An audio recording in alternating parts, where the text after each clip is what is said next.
माँ थी ना, उसकी ज़बान से जो बद्दुआ निकली अपने बेटे के लिए कि जा अल्लाह तुम्हें कभी गनी ना करे, लेकिन जिस्मानी तौर पर तुम सेहतमंद रहो।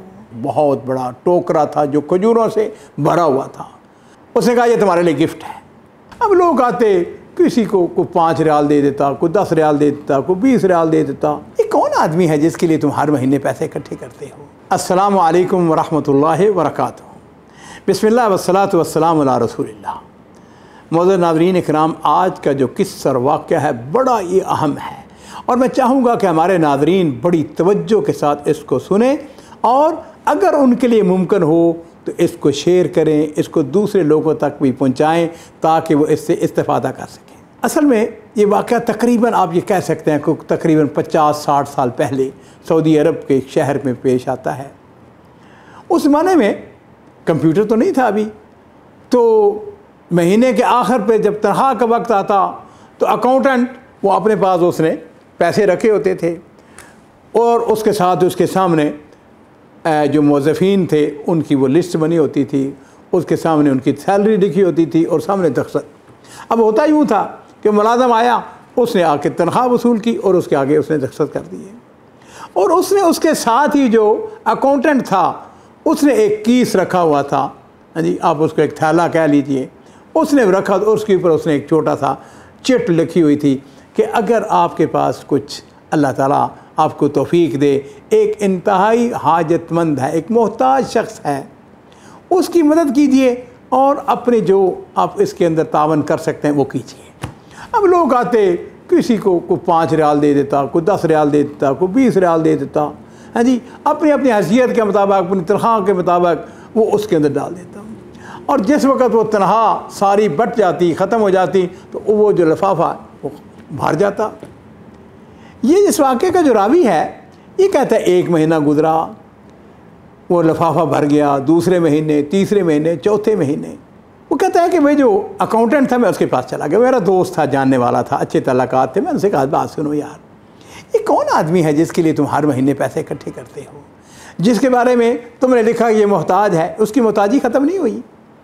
उसने कहा अगर मैं तुम्हें एक वाक़या सुनाऊं इसी शख्स का, ये हमारे साथ मुलाज़िम है, ये आपका कुलीग है, आपके साथ काम करता है। उसने कहा क्या वाक़या उसका? उसने कहा अगर मैं तुमको इसका वाक़या सुनाऊं तो तुम खुद कहोगे कि हमें इसकी मदद करनी चाहिए। लो जी नाज़रीन इकराम, उसने जो वाक़या सुनाया वो सुनने वाला है। कहने लगा कि ये जो नौजवान हमारे साथ काम करता है और जिसके लिए मैं पैसे इकट्ठे करता हूँ, इस शख्स का वालिद फौत हो गया। इसकी माँ ने दूसरी शादी नहीं की और अपने बच्चे को संभालती रही। बच्चा बड़ा हो गया, जब उसकी उम्र तकरीबन 19-20 साल की होगी उसने उसकी शादी कर दी। अब घर के अंदर 3 अफराद हैं। ये जो नौजवान है इनकी घर के थोड़े से फासले पर खेती बाड़ी थी, खेत से इनके, ये सुबह सवेरे अपनी वालदा को भी, अपनी बीवी को भी और ख़ुद भी वो खेतों पर चले जाते, वहाँ पे थोड़ा बहुत काम करते वगैरह वगैरह, शाम को वापस आ जाते। और उस ज़माने में यही दस्तूर था, जिस तरह हमारे देहातों के अंदर ये होता है। खैर जी, एक दिन ऐसा हुआ, ये मियाँ बीवी बैठे हुए दोनों, ये नौजवान जिसकी मैं बात कर रहा हूँ, तो एक शख्स आया, उसने दरवाज़ा नॉक किया। दरवाज़ा उसने खोला, अस्सलाम वालेकुम। वालेकुम सलाम। और उसके पास एक बहुत बड़ा टोकरा था जो खजूरों से भरा हुआ था, बड़ी आला किस्म की अच्छी खजूरें, मोटी मोटी खजूरें। खैर जी, उसने कहा ये तुम्हारे लिए गिफ्ट है। अब होना तो ये चाहिए था कि वो गिफ्ट लेकर अपनी वालदा के पास जाता और उसको जाके कहता अम्मा ये खजूरें आई हैं, मिल के खाएँगे इनको। खजूरें काफ़ी ज़्यादा तादाद में थी, टोकरा जो था। खैर जी, शैतान ने उसको कहा, उसने कहा नहीं, ये मैं और मेरी बीवी खाएंगे, वालदा को इसके अंदर शरीक नहीं करना। अब वो क्या करते दोनों मियाँ बीवी, जब वालदा उनकी चली जाती ना खेतों पे, तो ये उठते उस टोकरे को जो उन्होंने एक महफूज जगह पे उसको छुपा के रखा हुआ था वहाँ से निकालते, सामने रखते, खजूरें खाते, एंजॉय करते और बिल्कुल जो है ना वो फ्रेश होकर अपने खेतों में चले जाते।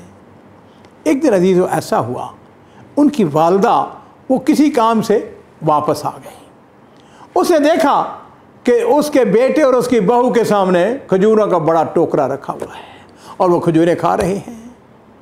उसके बाद सारी समझ आ गई। माँ थी, इसने बेपनाह अपने बेटे के लिए कुर्बानियाँ दी थी। उसकी ज़बान से एक जुमला निकलता है पहला जुमला तो ये था, उसने कहा जा मेरे बेटे, अल्लाह ताला तुम्हें आबाद रखे, खुश रखे, सेहत और सलामती के साथ रखे, तुम कभी बीमार ना हो, तुम हमेशा तंदुरुस्त रहो। और दूसरी बात उसने कही कि अल्लाह तुम्हें कभी गनी ना करे। माँ थी ना, उसकी ज़बान से जो बद्दुआ निकली अपने बेटे के लिए कि जा अल्लाह तुम्हें कभी गनी ना करे, लेकिन जिस्मानी तौर पर तुम सेहतमंद रहो। उस वक़्त आसमान के दरवाजे खुले हुए थे, उसकी दुआ कबूल हो गई।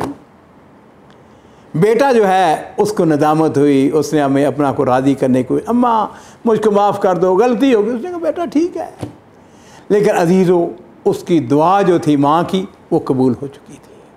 और वो कहता है कि उसके बाद सारी ज़िंदगी जिस्मानी एतबार से उसको देखे माशाअल्लाह बिल्कुल ठीक, कोई बीमारी नहीं है, बिल्कुल सेहतमंद तंदुरुस्त है, लेकिन ये शख्स जो है ये कभी गनी नहीं हुआ, हमेशा कर्ज़ों के अंदर, हमेशा अपने मसाइल के अंदर, परेशानियों के अंदर डूबा रहा। अजीज़ों अपने वालिदैन की कदर करें, माँ हो या बाप हो। सुबह जब उठें अपने दफ्तर जाने लगें, अरबों का बड़ा अच्छा तरीका है, वो जब घर से जाने लगते हैं ना अपनी माँ को सलाम करते हैं, उसका हाथ चूमते हैं, उसका माथा चूमते हैं, उससे दुआ लेके जाते हैं। जब वापस आते हैं तो फिर यही, और फिर अपनी वालिदैन को वो कोई ऐसी बुरी खबर नहीं सुनाते। अगर कोई गलतफहमी हो गया, किसी से झगड़ा हो गया, इख्तलाफ हो गया, किसी ने कोई बात, वो बात नहीं बतानी, बल्कि हमेशा वो बात बतानी अपने वालिदैन को जिसको सुन के वो राज़ी हों, जिसको सुन के खुश हों। और मेरे अजीज़ों मैं ये बात आपके से भी कहना चाहता हूँ, अपनी माँ अपने बाप इन दोनों से खुदा न खास्ता कभी ऐसा ना हो कि आपसे नाराज़ हो के आपके ऊपर बद्दुआ या आपके बारे में कुछ जुमला कह दें। वक़ज़ा रब्बुका अल्ला ताबुदू इल्ला इय्या व बिल वालिदैनि एहसाना। अपने वालिदैन के साथ एहसान करते रहें, नेकी करते रहें, उनको खुश करते रहें। और इस बात को समझ लीजिए कि वालिदैन की रज़ा, उनको खुश करना जो है वो अपने रब को खुश करना है।